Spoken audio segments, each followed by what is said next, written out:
Gender equality या लैंगिक समानता पर आधारित कहानी जिसका शीर्षक का नाम है दी इंटरव्यू मतलब साक्षात्कार। ये शायद अप्रैल 1974 का महीना था। बेंगलुरु में गर्मी बढ़ रही थी और Indian institute of science IISc परिसर में गुलमोहर के फूल खिल रहे थे। मैं अपने पोस्ट ग्रेजुएट डिपार्टमेंट में इकलौती छात्रा थी और महिला छात्रावास में रह रही थी।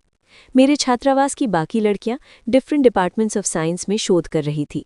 मैं कंप्यूटर साइंस में डॉक्टरेट की उपाधि प्राप्त करने के लिए विदेश जाने की इच्छुक थी। मुझे संयुक्त राज्य अमेरिका के विश्वविद्यालयों से स्कॉलरशिप्स की पेशकश की गई थी। मैंने भारत में नौकरी करने के बारे में कभी नहीं सोचा था। एक दिन जब मैं अपने लेक्चर हॉल परिसर से अपने हॉस्टल जा रही थी तो मैंने नोटिस बोर्ड पर एक विज्ञापन देखा। ये प्रसिद्ध ऑटोमोबाइल कंपनी टेल्को का एक सामान्य नौकरी भर्ती नोटिस था। इसमें लिखा था कि कंपनी को प्रतिभाशाली, मेहनती, उत्कृष्ट शैक्षणिक पृष्ठभूमि वाले युवा इंजीनियरों की आवश्यकता है। सबसे नीचे एक छोटी सी पंक्ति लिखी थी, महिला उम्मीदवारों को आवेदन करने की आवश्यकता नहीं है। मैंने इसे पढ़ा और बहुत परेशान हो गई। जीवन में पहली बार मुझे लैंगिक भेदभाव का सामना करना पड़ा। हालांकि मुझे ये नौकरी करने की कोई खास इच्छा नहीं थी, फिर भी मैंने इसे एक चुनौती के रूप में देखा। मैंने पढ़ाई में बहुत अच्छा प्रदर्शन किया था अपने अधिकांश पुरुष सहपाठियों से। तब मुझे ये बिल्कुल भी नहीं पता था कि वास्तविक जीवन में सफलता के लिए केवल शैक्षणिक उत्कृष्टता ही पर्याप्त नहीं होती। नोटिस पढ़ने के बाद मैं गुस्से से आग बबूला होकर अपने कमरे में चली गई। मैंने कंपनी द्वारा किए जा रहे अन्याय के बारे में टेलीकॉम कंपनी के शीर्ष प्रबंधन अधिकारी को सूचित करने का फैसला किया। मुझे एक पोस्टकार्ड मिला और मैंने लिखना शुरू किया, लेकिन एक समस्या थी। मुझे नहीं पता था कि टेल्को का प्रमुख कौन है। मुझे लगा कि ये टाटा परिवार का ही कोई सदस्य होगा, हालांकि वास्तव में उस समय सुमंत मूलगांवकर कंपनी के अध्यक्ष थे। मुझे पता था कि JRD टाटा समूह के प्रमुख थे। मैंने अखबारों में उनकी तस्वीरें देखी थीं। मैंने कार्ड लिया, उस पर JRD का पता लिखा और लिखना शुरू किया। आज भी मुझे साफ साफ याद है कि मैंने क्या लिखा था। अप्रैल 1974, बेंगलुरु। टाटा परिवार हमेशा से अग्रणी रहा है। भारत में बुनियादी ढांचागत उद्योगों जैसे लोहा और इस्पात, रसायन, वस्त्र और लोकोमोटिव की शुरुआत इन्हीं लोगों ने की थी। इन्होंने 1900 से ही भारत में उच्च शिक्षा का ध्यान रखा है और भारतीय विज्ञान संस्थान की स्थापना में इनका महत्वपूर्ण योगदान रहा है। सौभाग्य से मैं वहीं पढ़ती हूँ, लेकिन मुझे आश्चर्य होता है कि टेल्को जैसी कंपनी लिंग के आधार पर भेदभाव कैसी कर रही है। ईमानदारी से, सुधा। मैंने पत्र पोस्ट कर दिया और उसके बारे में भूल गई।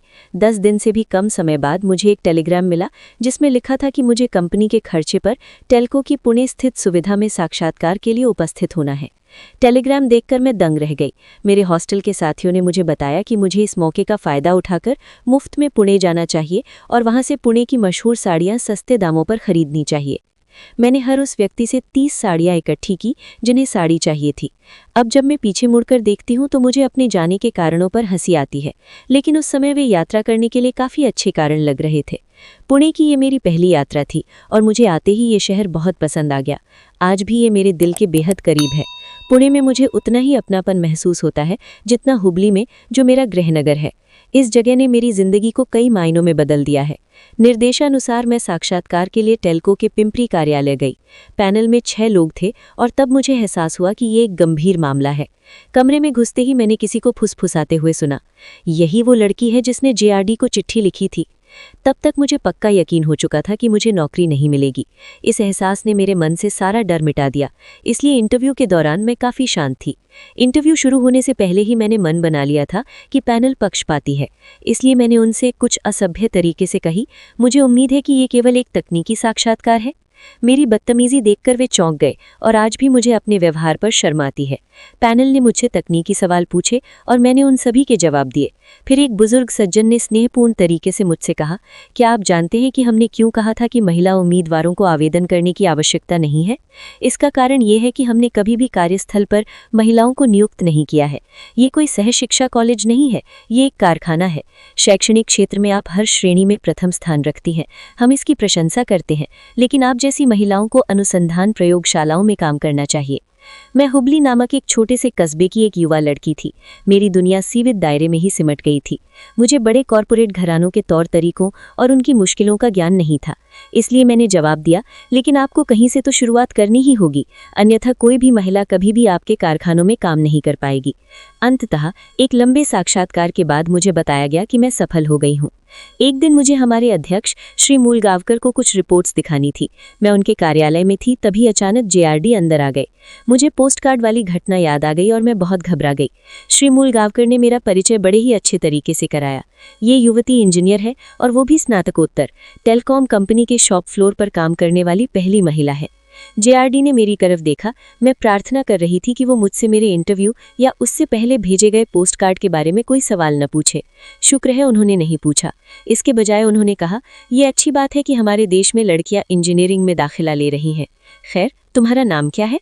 यह कहानी सुधा मूर्ति की रचना एक पोस्टकार्ड जिसने मेरी जिंदगी बदल दी से उद्धृत अंश है। क्या आप इस महिला को जानते हैं? यही हैं प्रसिद्ध सुधा मूर्ति, एक सोशल वर्कर, ऑथर और इन्फोसिस फाउंडेशन की अध्यक्ष हैं। सादगीपूर्ण जीवन और उच्च विचारों में दृढ़ विश्वास रखने वाली सुधा का सपना है कि वे देश से निरक्षरता को मिटा दें। कई अनाथालयों की स्थापना के अलावा वे कर्नाटक के सभी सरकारी स्कूलों में कंप्यूटर और पुस्तकालय की सुविधाएं उपलब्ध कराने के लिए भी प्रतिबद्ध हैं। ये कहानी आपको कैसी लगी? कमेंट बॉक्स में कमेंट जरूर करें। अगर अच्छी लगे तो लाइक, सब्सक्राइब और शेयर करें। धन्यवाद।